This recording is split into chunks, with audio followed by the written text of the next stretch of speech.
something we always look forward to today as the continuation of our education, experience before stepping out into the real world, or something we have to do in order to obtain our dream job. Although these may be the views of society today, back then, many of us would not have the luxury of going to college. The fight for women's education has been a long battle, but I'm happy to have the opportunity to attend college if I would like. On May 29th, 1921, Gloria Steinem gave her The Politics of Women speech to the graduating class from Smith College in Massachusetts. Okay, so a little bit more about the person who talked at the speech. It's Gloria Steinem. She was a journalist, feminist, and leader. And so her views on feminism all started when she had a fellowship straight out of college. And she went to India, learned about their ways a little bit more, and then came back, and that's where she really drove home her ideas of feminism. When she came back, she went to New York to be a journalist, and she worked for a magazine, and that's when she really saw like how women struggle in the workplace. She was given all the crappy jobs that men didn't want to do, and was given no credit for all of her hard work. And then today, she continues to speak and fight for women's rights, and she has started her own magazine called Miss, and she just continues to do what she loves. So where and when? So this is Smith College in Massachusetts. She gave this speech to the graduating class at Smith College in 1971, and a little fact is she actually graduated from that college in 1956. So who attended? So this is an all-female school, and so the students were females, teachers, everybody.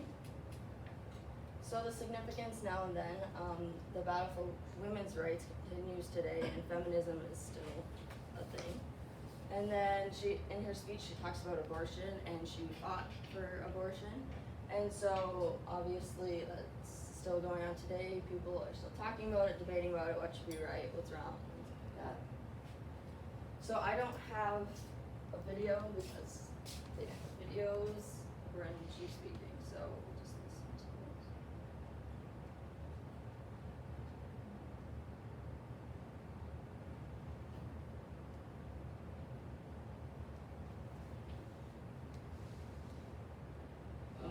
Many of the institutions we recognize today began.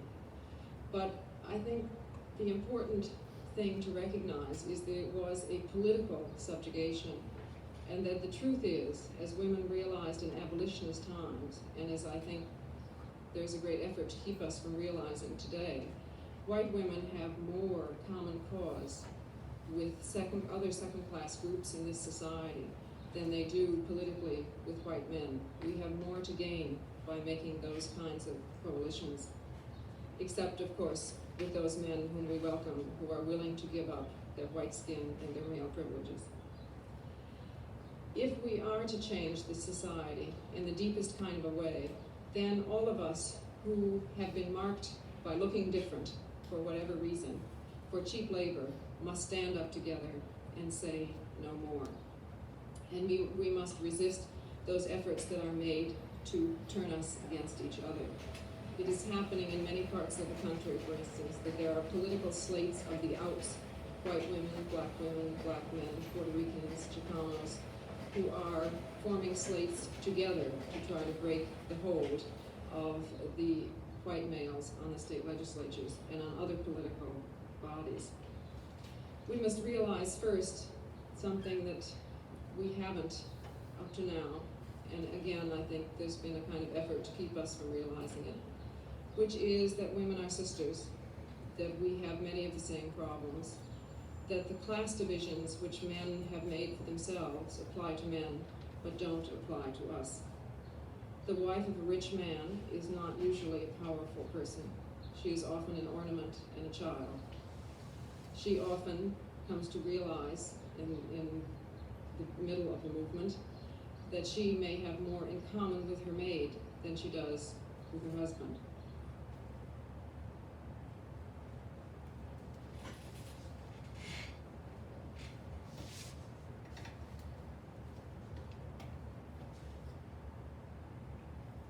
Okay, so in her speech, she she continues to talk about what we have to do in order to stop all of the sexist things going on in the workplace and in society.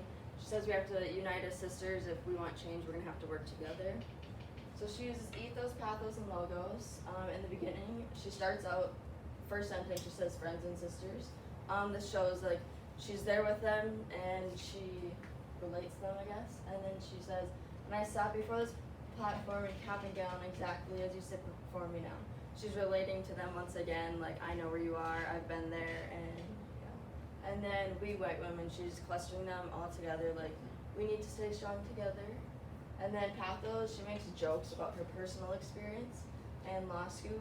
Law school was one of her like experiences she had. She had a female teacher who said, so she wanted to go into law school, and she was like, well, why would you go to law school just to sit in the back corner and do all the men's work when you could just graduate early and go do that yourself? And then she made another joke about housework. Housework is, after all, the only work that is only noticed when you don't do it. So making a joke about like how we want to change that because it's not good. Okay, and then logos talks about if she was asked to talk about her commencement. So if she was asked to talk about her commencement, back then she would have said, no way, it would have been an old white man that would have done it. So that shows like what was kind of going on at the time. And rhetorical devices, she used repetition. In this, I'm not going to read it all, but I've discovered that women are still sometimes traced into so-called female occupations. So she goes on and says, we are still doing this, we are still doing this. If we want to get out of it, we have to start now.